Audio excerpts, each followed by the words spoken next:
Well, US markets were flat in overnight trading, and in a phrase you're likely to hear many times this week, it was holiday affected trading. Not only did we have a US holiday on Monday, markets across the Asia Pacific region are shut or trading much lower volumes this week as we celebrate the New Year holiday. And that celebration, the absence of so many of those local traders from the market, has seen volumes already decline this week. We saw that effect again in overnight trading in the US, with none of the indices doing much more than a 0.25% move in either direction over the course of the session. Thankfully, most of them finished slightly in positive territory. And that set us up for what might be a positive opening impulse in the Asia Pacific region today, at least in those markets that are open. Overnight, we saw big pressure on Walmart ahead of its earning report later in the week. Oracle was also under pressure, down almost 4% in both cases. In contrast, Southwest Airlines up 6% and Apple up 3.2% as investors overall moved back towards positive cash flow and profitable businesses. We did see much bigger moves in the commodity space overnight. Gas in particular caught the eye. It was down by more than 6%. Now, of course, not being an entirely fungible commodity, it does see regional variation, but that pressure on US gas markets could easily flow through to pricing in other markets around the world, particularly given the LNG connections these days. Gold was another feature in overnight trading, down almost 3% and falling below the 4,900 US dollars an ounce mark. Pretty concerning. And it's interesting to note on the daily chart that the fall from that high just below 5,600 and then the bounce of 4,400 gave a Fibonacci retracement level that suggests that what we've seen has been a bounce, and the turn at that Fibonacci retracement level of 61.8% suggests that the next moves in gold are likely to be downwards. So some concerns there about the outlook for gold. This, of course, relates directly to the outlook for interest rates, and the pressure that we're seeing on crypto markets might also be a reflection of concerns about the outlook for interest rates, particularly in the US. Bitcoin down another almost 2% in trading overnight, below the 68,000 US dollars mark, and plenty of pressure across the complex there. Now, the key line in the sand for Bitcoin is 64,000. A break below that, confirmed by a fall below 60,000, would suggest significant further downside for cryptocurrencies. So one we're watching very closely at the moment. The other factor, of course, at the moment is earnings. It's not just in the US. At the moment in Australia, we've got a lot of big names reporting their earnings. We've already had quite a few come through this morning, but tomorrow is a big day for earnings in Australia. We've got Wesfarmers, we've got Goodman Group, we've got Rio, and we've got Telstra all reporting. And these four stocks will provide not just insights into how their balance sheets and how their businesses are performing, but how the broader Australian economy is performing, given the different industries represented in the reports that will be released tomorrow. So a big day for the Australian market, and coming on top of employment data. Now, of course, employment data is a crucial input to the Reserve Bank's thinking. Their dual mandate revolves around inflation and prices and jobs. And so the employment data that's due tomorrow could also have a big impact on Australian trading, particularly given the lower volumes that we're seeing with the absence of international participants. We could see some exaggerated moves in the market, either at the micro level from those reporting or at the macro level if we get a surprise on jobs numbers tomorrow. So a good time for investors to be alert, particularly if you have Australian shares in your portfolio. Now, here's a phrase that I didn't expect to be saying anytime soon. There might, at the moment, be a valuation argument for buying the Magnificent Seven stocks.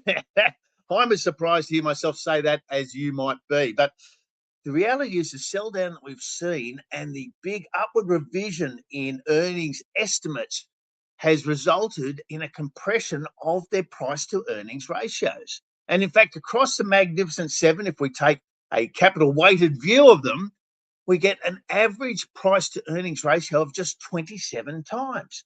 Now, the peak at the NASDAQ for the whole index was 36 times. And so the Magnificent Seven, which led on that way up, and at that time were in many cases well above that sort of PE multiple, have now pulled back to a level, combined with the upward revision of their earnings, that has now put it in value territory. Now, I hesitate to say this because the reality is these stocks traded well beyond any reasonable valuation measure at times, based on very optimistic estimates for their profit growth. Now, that profit growth has largely been solidified by the results that we've seen this quarter. And the 18% that analysts' consensus is projecting for growth in profits for the Magnificent Seven this year looks reasonably well underpinned by the results that we've just seen. Now, clearly, there are swing factors, and the outlook for AI and the impact of AI on particular businesses is still a huge source of uncertainty. But nonetheless, uncertainty can be offset to some extent by more defensive buying, and buying these stocks at much lower price to earnings multiples could well make sense. Now, as I say, these stocks went well above what could be considered any reasonable valuation methodology, and that might mean that in the correction they go well below any reasonable valuation methodology. But nonetheless, to be saying that there is a valuation case for buying into the Magnificent Seven stocks right now is something that surprises me as well. However, there is an important factor here, particularly for investors. The focus should be on quality, not momentum. And where there are quality businesses, where there are strong free cash flows, good returns on equity, and solid balance sheets, and a reasonable outlook, of course, then there might well be an investment case for the longer term. Quality counts at any time in the market, but particularly when you're looking at potential bargains in the market. So following on from that, let's drill into the Magnificent Seven. And top of our watch list today is Microsoft. It fell 1% last night, and year to date, it's down 18%. This is one of the reasons why it's come back to a much more reasonable multiple at around 25 times. A number of analysts have put a strong buy rating given that fall in the share price. Goldman Sachs analyst believes that there is 50% upside to the Microsoft share price from current levels. Now, clearly, a lot of this positive outlook is powered by the OpenAI deal that Microsoft has done. But a lot of analysts pointing to the 365 suite of software tools that have both retail and business customers as an underrated aspect of the Microsoft business, and also an opportunity for Microsoft to capitalize on generative AI tools. So potential opportunities here. Analysts much more optimistic than the current momentum in the share price. Microsoft, top of our watch list today, and one worth examining. Next up on our watch list today, Palo Alto. It's off 6.5% in aftermarket trading after it missed its second quarter earnings estimates. The revenue came in at 2.6 billion, but the earnings were down. Now, this is a mix investors do not like to see. Strong growth in earnings, but even stronger growth in costs. And it does raise questions about sustainability of the growth that we're seeing at Palo Alto, the cybersecurity group. They did lower their guidance for full year earnings per share for this year, down to $3.70 a share. Now, that's only down 10 cents or so, but it's the direction of the move that has analysts concerned. Earnings revision, one of the surest predictors of share price moves. When the company itself is revising earnings down, it almost inevitably leads to share price pressure, which is what we're seeing at the moment in Palo Alto. One perhaps to put on the radar for when it's starting to show more positive signs. Having said that, a number of analysts have a strong buy on Palo Alto and point to the AI demand for cybersecurity. So there's certainly a case being made at the moment.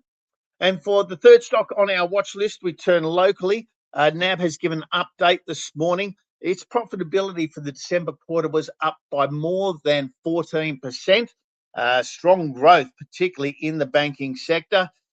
We saw revenues up to earnings up to 2.2 billion, cash earnings.